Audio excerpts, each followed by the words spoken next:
বানাতে গিয়া দেখি সবাই পাগল। এ ভাই গান আপনি বন্ধ করেন। কেন? আমি তো এই গ্রামে নতুন বেড়াইতে আইছি, ওই গরমালি বাড়িটা চিনেন নি? চিনি তো। কেমনে যাইতে হইব?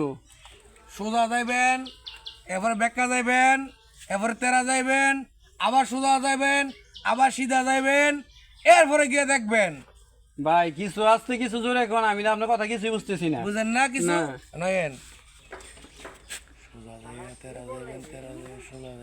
ভাই বেশি আসতে তো গেলি না, একটু জোরে কোন। সোজা যাইয়া বেঁকা যাইবেন, এবারে তেরা যাইবেন, আবার সোজা যাইবেন। আরে ভাই আমি তো কানে কম মনি, জন্মগত বংশগত, আমার কানে দেন দা। তোর আমি তোমার দিতে পারতাম না। যাও, তুমি যেতে যাও, না যেতে না যাও। ভাই আপনি কি মুসলমান না হিন্দু? আমি মুসলমান, আপনি মনে হয় হিন্দু। এই কথা মুসলমান হইলে এক মুসলমান আরেক মুসলমান একটা উপকার করাটা এটা ওই ধর্ম। আমি কইছি আপনি যাইতে যান, না যেতে না যান। শুক্রবার দিন মসজিদ যেমন নামাজ পড়তাম, এই বাড়িটা একটু দেখা দেন না ভাই, আপনি আপনি কোন যাইলে যান, না জানলে এটা কি কইতাছেন? দেখাই দিমু, যান। তা আসেন। আপনি আমার পিছনে গাড়ি তুলেন, আমি লয়ে যাবো।